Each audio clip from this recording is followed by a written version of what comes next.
Boa noite a todos. Que a paz de Cristo nos envolva. É bom estar aqui mais uma vez com os amigos, nessa casa de amigos.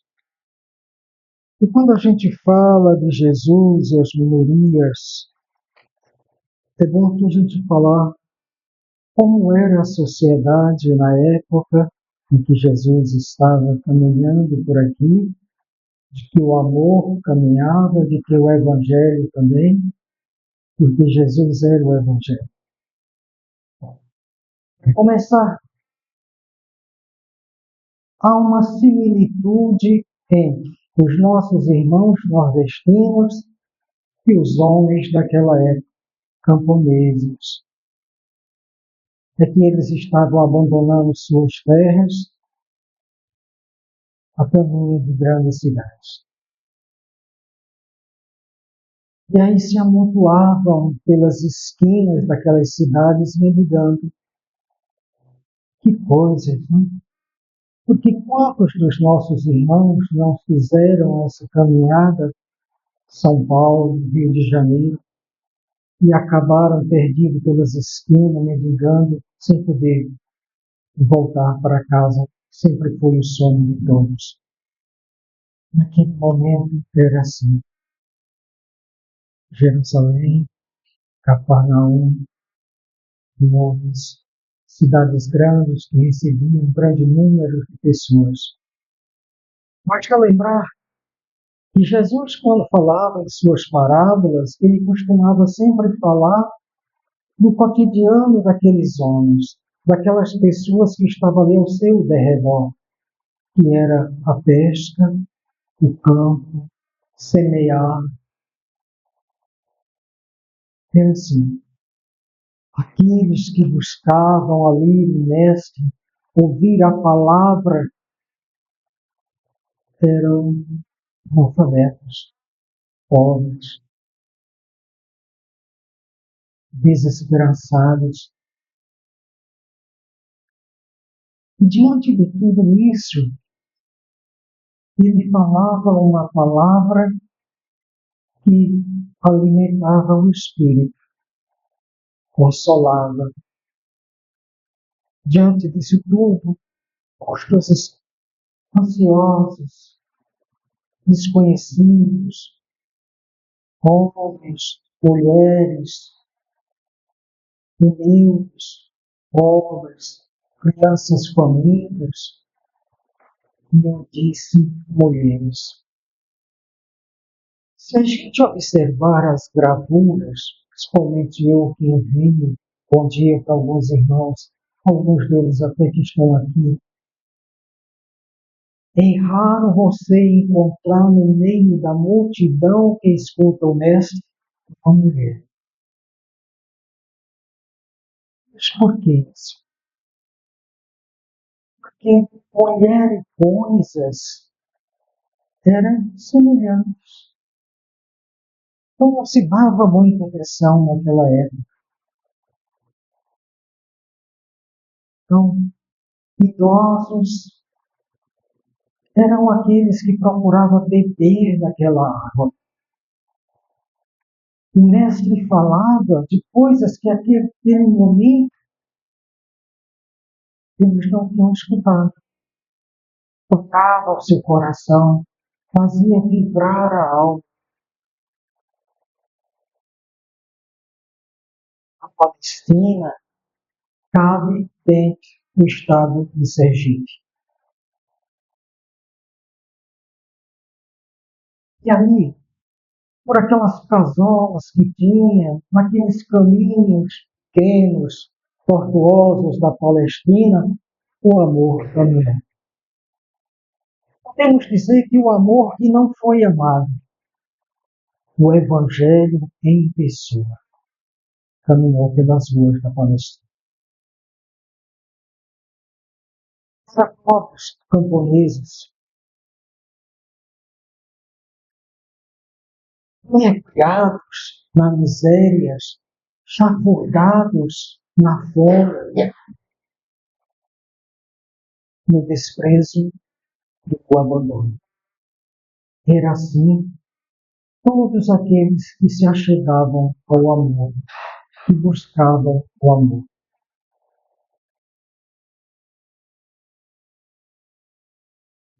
A paisagem humana era assinalada pela ignorância, porque a maioria deles eram analfabetos. E Jesus veio comungar exatamente com essa gente. Comeu com eles, sentou-se ao lado, quebrar paradigmas, principalmente preconceitos. Jesus veio para quebrar preconceitos. Ora, se somos filhos do mesmo Pai, e às vezes nós enchemos a boca para dizer somos irmãos. E no começo da minha fala eu disse, aqui é uma casa de irmãos. Por isso eu me sinto bem. Nós somos filhos do mesmo Pai? Sim. E nós tomamos posse dessa paternidade? Ainda não. Porque senão não havia preconceito. Então eles não tinham sequer o direito de viver. Aquele grupo de pessoas, vivos ou mortos,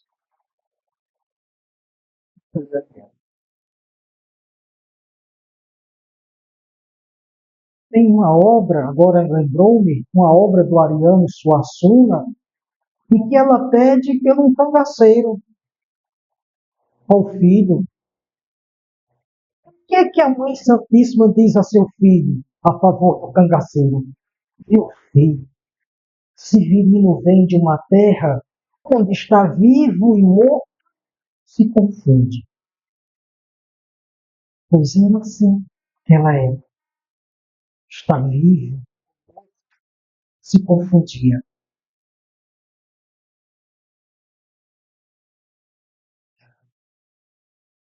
A sua mensagem impregnava de amor, tocava aqueles que eram excluídos do convívio social. Eles tinham perdido tudo. Mas diante do Rabi, o mestre, eles eram apenas amados. Jesus não perguntou o que você faz, de onde você vem, não importa. Se você está aqui para ouvir a palavra do meu Pai, que eu tenho para lhe dizer, seja bem-vindo. Por isso se aglomeravam. Jesus os elegeu irmãos. Tem se limitando a dignidade. Eu não tenho nada, se tenho dignidade. Era assim que eles aprendiam. E aí, quando se falava de dignidade, tocava exatamente na relação íntima, nas mudanças. Amor dos miseráveis, foi censurado por comer, beber, sentar-se ao lado. Mudou. De vez em quando fazermos reflexões assim, e nós incomodamos alguém. Nos debruçamos sobre o Evangelho, lemos, parece até que não entendemos, mas vivenciamos o que está lá no Evangelho. Então, olha só as parábolas do Mestre, do bom samaritano, que é a proposta íntima da compaixão e da misericórdia com aquele que está ferido. Por exemplo, perguntou quem está ferido. É uma proposta de compaixão, misericórdia para aquele que está ferido. Não, isso aí eu não posso ajudar, porque não é da minha religião. Não, isso aí eu não posso ajudar. Olha só o que ele diz na parábola. E o filho pródigo? Aliás, a gente tem sempre que olhar essa parábola, porque ela se parece muito conosco. Porque lá na parábola, o filho pródigo gastou dinheiro. Nós gastamos o conhecimento, nós gastamos a inteligência, tudo que o pai nos deixou de herança. Somos filhos pródigos, rebeldes. Então, o que diz o filho pródigo? O filho pródigo nos leva a ver, a tomar consciência do arrependimento. Arrependimento nada mais é quando nós tomamos consciência que fizemos algo de errado. Depois é que vem o perdão. E quando falta um, o outro não dá certo. Sem o arrependimento, não há perdão. A não ser que seja apenas dos lábios. A partir do momento que eu me arrependo, quero dizer que eu tomei consciência que eu cometi um delito contra as leis divinas, contra alguém.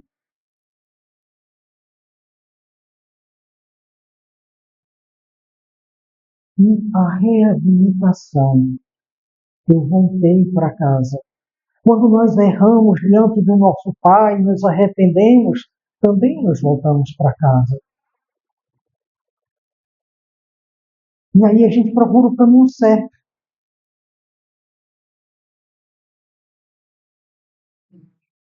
E aí Jesus se utiliza de Lázaro e as duas irmãs para dizer que não podemos seguir só um caminho, nem o espiritual, nem o trabalho. Nós temos que ensinar os dois. E a irmã diz que a outra, a vida é louvar o Senhor e eu no trabalho. Nós vamos conciliar o trabalho com a prece. No trabalho também uma prece.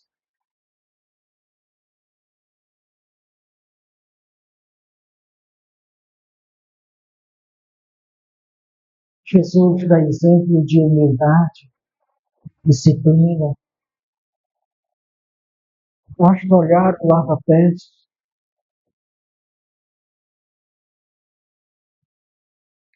Eis que surge pregando no deserto um homem enorme, forte, musculoso,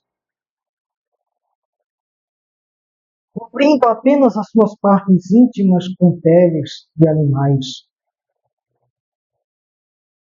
que estava mexendo, que suas palavras cortavam como navalha a consciência escura de alguém. Ele colocava o dedo em cima da ferida dos poderosos. Deu sua palavra, que vem do deserto, alimentava-se de gafanhotos e ervas. João Batista. Batista porque batizava.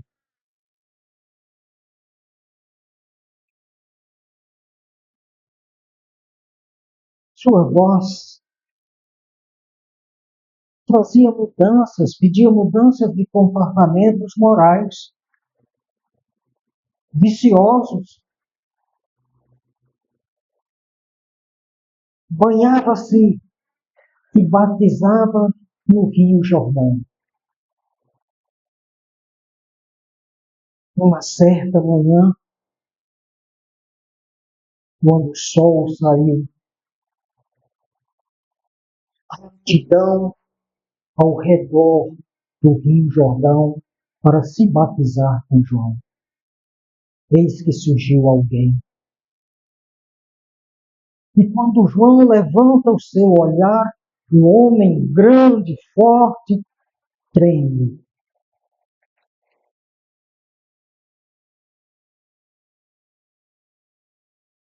E aquele a quem nós chamamos de Jesus trazia um sorriso, adentrou na água e veio na direção de João.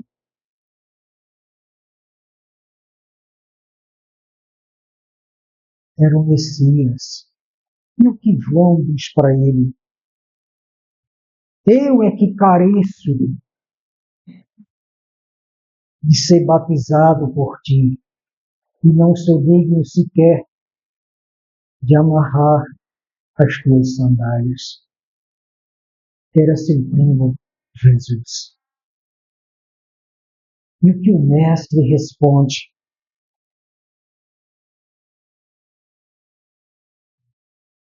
Deixa por agora, porque assim nos convém cumprir. Não é o momento. João ainda diz mais, era eu que deveria ir até ti, e tu é quem vens a mim.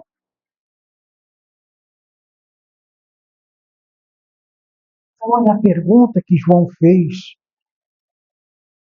ao seu primo Jesus. Cidades grandes, já falei, Cafarnaum, Magdala, Dalmanota, eram todas cidades que fervilhavam de pessoas, grandes comércios, milionários. O luxo de um humilhava a miséria de outros. A política infame esmagava os dominados, trabalhadores e o povo reduzido à miséria. Até parece que eu estou falando de hoje, da política infame, dos dominadores que dominam o povo esmagando, mas isso era nas cidades, nas grandes cidades, Jerusalém, Dalmanum, Magdala, Cafarnaum. O mundo é fascinante. E nas suas ilusões, nos envolve nos desejos de poder.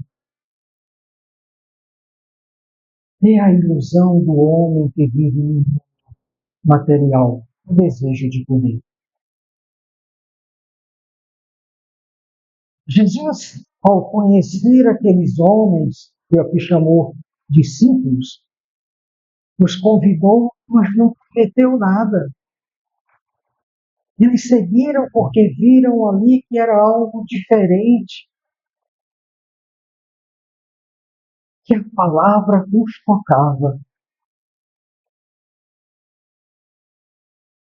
Eram homens simples, pobres, analfabetos, com exceção de Judas e Mateus, que eram os únicos que sabiam ler. Judas, tá, equivocado com pensamentos de poder, trazia em si aquele pensamento, já que ele pertencia a uma das 13 tribos, de que eu vou vestir a roupa que o imperador veste, de que eu vou me sentar à mesa que o imperador senta. Jesus tomar conta, se impor, eu estarei dirigindo uma das 13 tribos, como diz as Escrituras. Equivocado. Judas se equivocou, enganou-se, iludeu-se.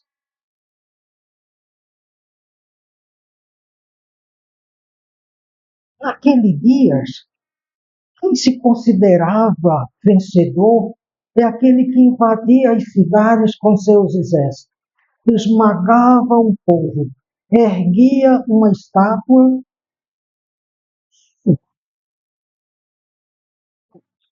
Esse era o vencedor.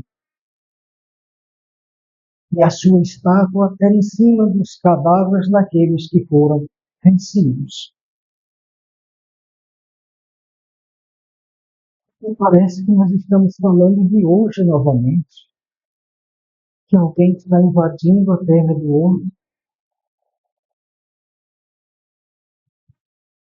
a partir que o amor põe os pés na Palestina.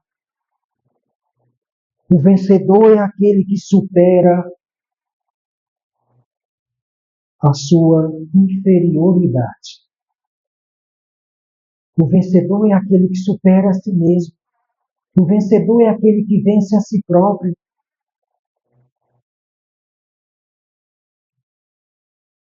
e que colabora que o outro também se desenvolva. Esse é o vencedor. Foi assim que o amor falou.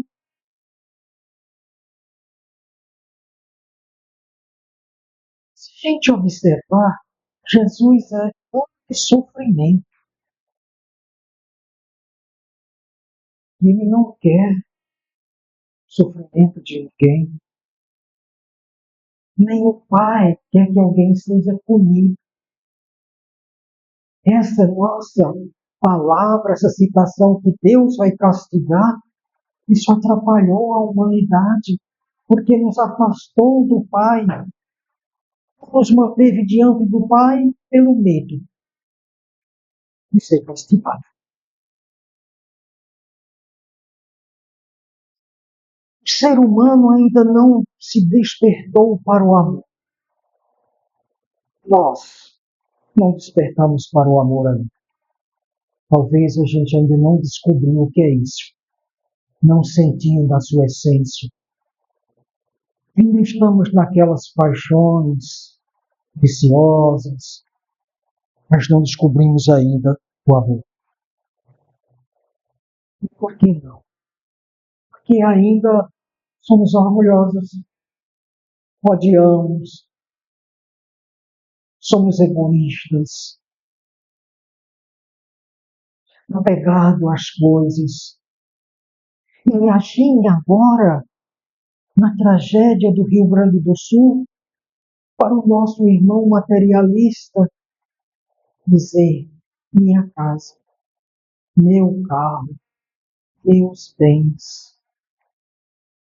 Ele sequer dar genuflexo de joelhos e dizer: Pai, obrigado, porque minha família está aqui, eu estou vivo, meu filho está vivo. E foi bom ver um homem de mais de 80 anos dizer assim: está tudo bem, eu não perdi nada, meu filho estava desaparecido e ontem foi encontrado. Eu não perdi nada.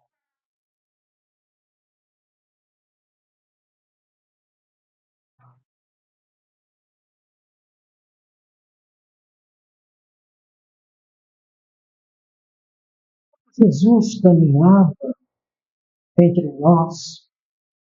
Líderes religiosos deturpavam a palavra de Deus para se beneficiar pela ganância, pela cobiça.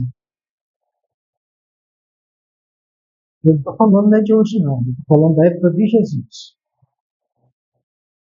Líderes religiosos deturpavam a palavra de Deus para se beneficiar pela ganância, pela cobiça. E não há outro motivo a não ser esse que o Filho do Homem, modelo, guia para a humanidade, foi levado a um madeiro, porque estava mexendo nas estruturas do poder. Foi exatamente isso. Ao iniciar o seu ministério, aos 30 anos, Jesus abençoa os desvalidos, os injustiçados, os menosprezados, os que choravam e os que tinham fome e sede de justiça. Mas ele, mestre, ele quebra um paradigma que atravessou o tempo,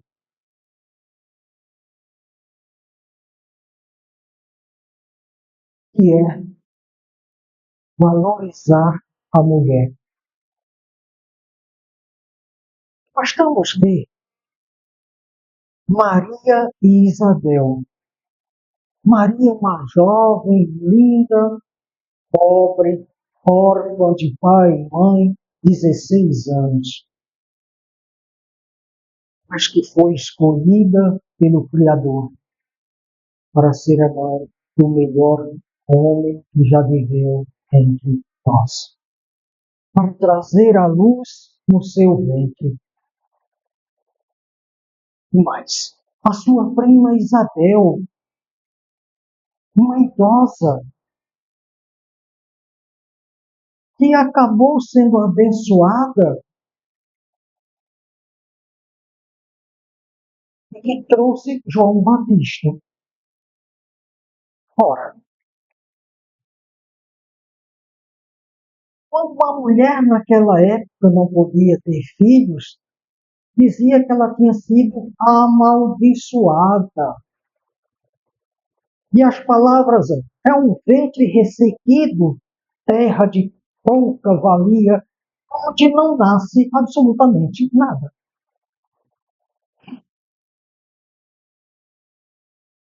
Era assim que se falava. Quando o homem tinha uma filha mulher, ele dizia que tinha sido castigado pelo Criador. E se a mulher dele só tivesse filhas mulher, ele poderia trocá-la, porque ela não tinha valor nenhum. E ele dizia mais: você só trouxe desgraça.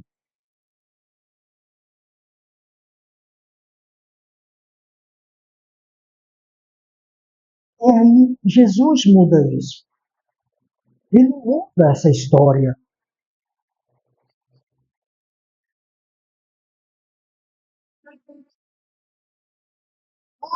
Hoje nós ainda vemos pela lente da ignorância, do preconceito, do orgulho, do egoísmo. Ainda repetimos situações de exclusão. Ainda fazemos isso. Ainda caminhamos dentro dessa situação que parece que atravessa o tempo. E como nós vamos ver que Jesus mudou o paradigma, o preconceito da época? Nenhum homem naquela época podia se aproximar de uma mulher, a não ser que fosse uma mulher prostituta. Jesus aproxima-se da samaritana e pede água. Ela tomou um susto. Primeiro, um judeu aproximar-se de uma samaritana, do povo samaritano, povo impuro, desgraçado. É assim que o judeu via os samaritanos, impuros, desgraçados. O que é que esse judeu quer comigo? Jesus pede água.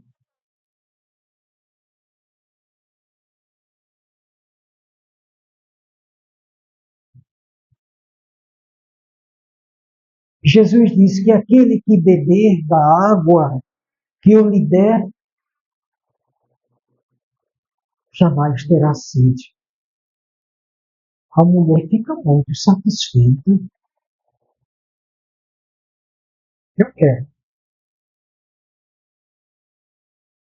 Porque eu não preciso mais nem vir aqui no poço. Olha a ideia da mulher. É exatamente a atitude que nós temos agora. Eu estou falando da questão espiritual. A água que eu te der vai matar a tua sede. E ela tomou pelo rumo, ao pé da letra. Se esse homem tem uma água que eu não preciso mais tomar água, isso vai vir, não precisa mais. Que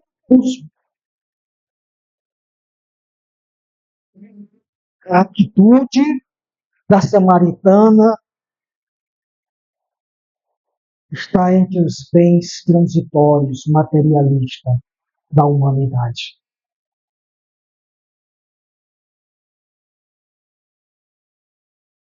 Naquele momento ali, ele aplicou o amor daquela criatura.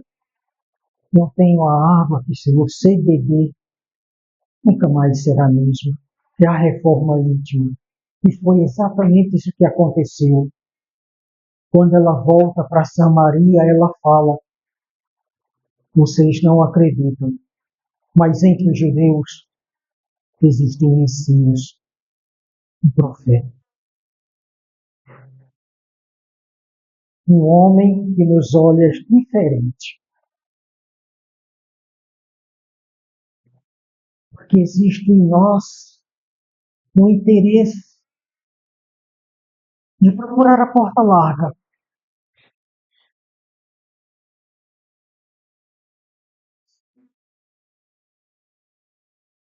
Sim, a porta larga. Porque há mais de 2000 anos, a humanidade continua sedenta, vivendo na ilusão de saciar a sede, mas é no poço de Jacó. Nós temos em nossas mãos a água que mata a sede, o Evangelho. Mas nós precisamos ir ao poço de Jacó, porque nós queremos. A humanidade caminha para o poço de Jacó.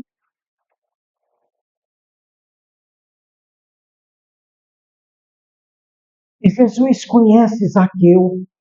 Zaqueu, um homem pequenininho, atrepado em uma árvore. E Jesus olha e diz: Zaqueu, eu vou me alimentar em tua casa. Aquele homem, cobrador de impostos, não faça isso. E Jesus vai à casa. E Jesus disse: porque o Filho do Homem veio buscar e salvar que havia perdido. E ele diz mais, que o Pai é igual ao pastor que, tendo 100 ovelhas, deixa as 99 e vai em busca de uma que está perdida. Zaqueu era essa ovelha. Zaqueu tinha um coração bom, praticava delitos. Enquanto Zaqueu é tomado pelo amor divino, ele diz naquela noite, sem a intervenção, sem a imposição do mestre, e ele diz: mestre, eu vou devolver o que retirei das pessoas. Eu estou errado. Eu vou devolver. E o mestre disse: Zaqueu, vai devolver, meu filho? Não. Disse: não. Mas a presença impôs mudança. A presença impôs reforma íntima. E o próprio Zaqueu disse: amanhã eu começo a dever que retirei das pessoas.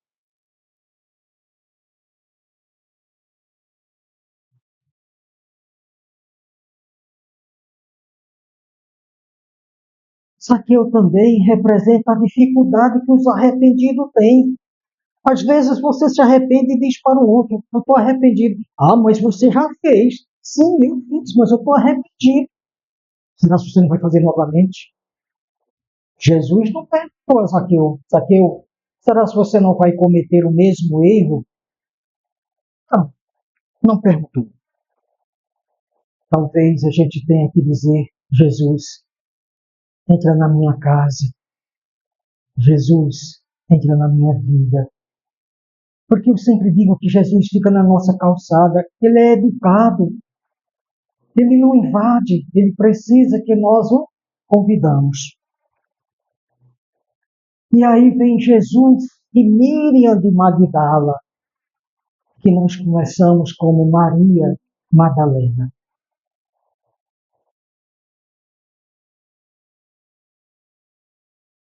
Um homem se aproxima da cortesã rica, poderosa e linda e diz para ela, me joga uma moeda. E ela joga uma moeda e ele diz, o amor me curou. E ela ri. E ele abre a camisa e mostra. Não tem mais lepra. Antigamente tinha assim. Hoje é hanseníase. Naquela época não tinha cura. E ela ficou, meu Deus do céu, o que foi que houve com esse homem? Quem te curou? Aí ele diz, o Rabi, no oeste, já ouvi falar dele. Eu gostaria de me encontrar com esse homem. Arranje um jeito, me diga onde eu posso encontrar-me. De repente, Miriam, a mulher mais linda de Magdala, cidade portuária, comércio fervilhando, de homens poderosos, está ali aos pés do mestre. E o mestre diz, aquele que não tiver engano, aquele que não tiver equívoco, aquele que não errou, ou seja, os perfeitos, fiquem à vontade. E aí aquele que estava com a mão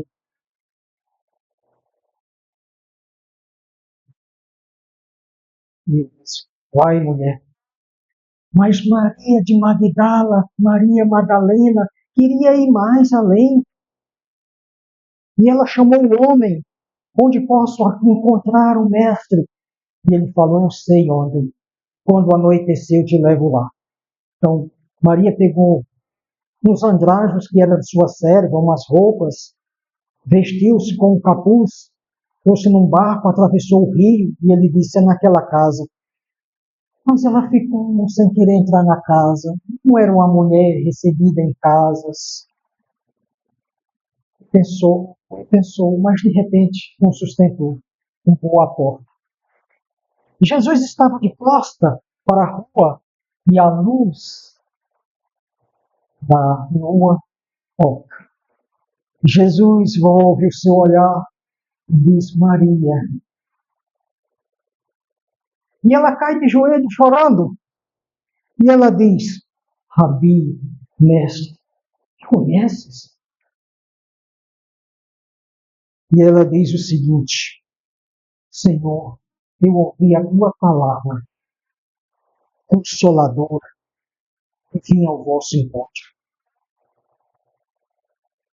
Não me olhes, eu sou filha do pecado. Jesus responde, Maria, olha, onde posso encontrar meu Pai, porque ninguém está fadado ao eterno. Mas desde pequeno que eu escuto que se a gente cair no chamado inferno, está perdido. Mas o amor que não foi amado diz para ela, ninguém está fadado ao eterno. E Maria diz que do meu ventre, mestre, não nasce nada. Nem mãe eu posso ser. E o mestre responde, Maria, já que tu não podes ser mãe dos teus, por que não ser mãe dos filhos das outras?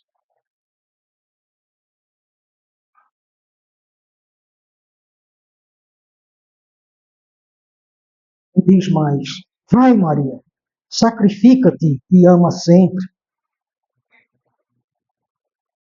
Maria retorna para casa.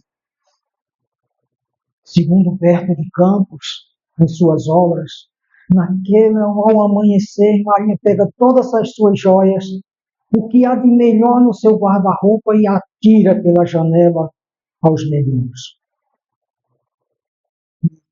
A fofoca se espalha por Magdala. A cortesã, a prostituta, enlouqueceu. E ela diz o seguinte: tira o seu vestido de seda e todos alguns vestidos dá para a serva e diz: não vai me servir mais. Coloca na mão dela algumas joias e diz: eu quero tuas roupas. Está feito a troca. Ela diz: senhora, como vai vestir essa roupa agora será minha? Ela coloca numa sacola embaixo do braço e desaparece. Vai seguir o mestre. Preconceito para? Não, não para. Porque todas as vezes que ela se aproxima do mestre, os próprios discípulos não gostam. Mas ela trouxe a notícia que Jesus faz com a mulher, com aquela que era considerada coisa. Ela traz a notícia: o mestre está vivo. E aí os discípulos têm uma similitude conosco, uma semelhança conosco, porque um diz: por que é você? Egoísmo, preconceito, orgulho, que é você. Mas tenha um deles muito parecido conosco ainda.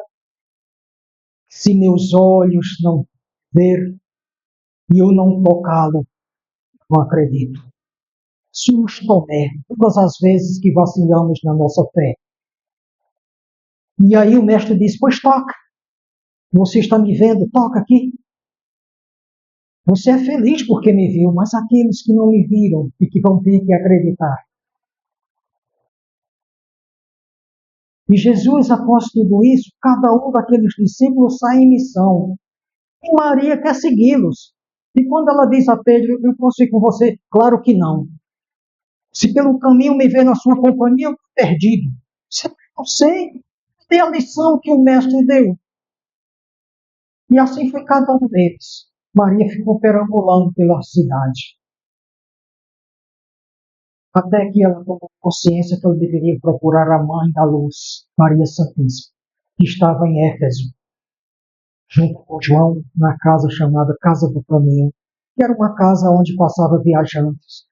Lá Maria desenvolveu um trabalho, Maria Madalena: curar feridas, tratar os leprosos, cozinhar para os cansados,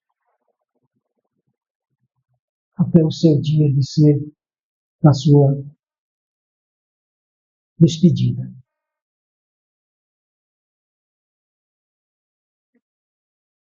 Eu já falei que mulher na época de Jesus era um objeto de troca. Ah, eu tenho umas cabras, umas ovelhas, você por quê? Eu tenho uma esposa, quer trocar? Quer trocar as suas cabras?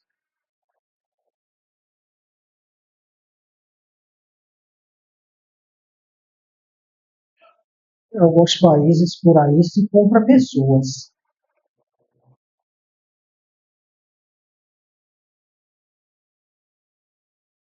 Então Jesus começa a mudar com a samaritana, Maria Madalena. Ele começa a dar voz à mulher, a trazer para o cenário. E foi uma mulher que testemunhou a ressurreição. A mulher, no seu ciclo menstrual, era tido como algo que ninguém podia se aproximar. Ela está naqueles dias de impureza. Ela ficava fechada, não podia nem sentar-se numa cadeira. Passava impureza. Mas a hemorrais, aquela que tinha hemorragia dia e noite, ao saber que o amor passava ali naquela rua, ela não andava mais porque não tinha força, ela se arrastou. Quando não podia tocar no braço dele, ela tocou em suas vestes. E Jesus para e diz: Pedro, quem me tocou? E Pedro: como é que eu vou saber, Senhor, no meio de uma multidão dessa? E Jesus diz: alguém me tocou.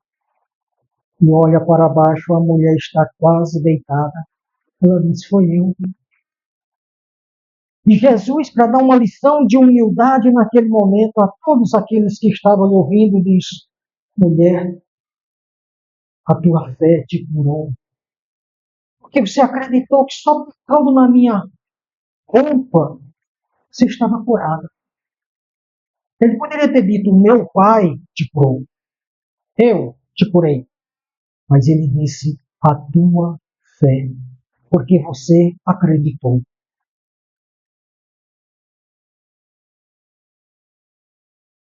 O povo era marginalizado.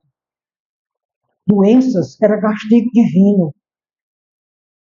Epilepsia era possessão demoníaca. Se alguém estava com epilepsia, era o demônio. O povo vivia o medo, o preconceito, baixa estima. E cá estamos nós. Muitas vezes nós ficamos com medo. Será se nós estamos olhando para o passado? Muitas vezes também nós caímos na tristeza e ainda apontamos o nosso dedo sujo para o outro. Está na hora da mudança. De nos apossar da paternidade e de ver o outro como verdadeiro irmão. Obrigado pela paciência, obrigado pela presença.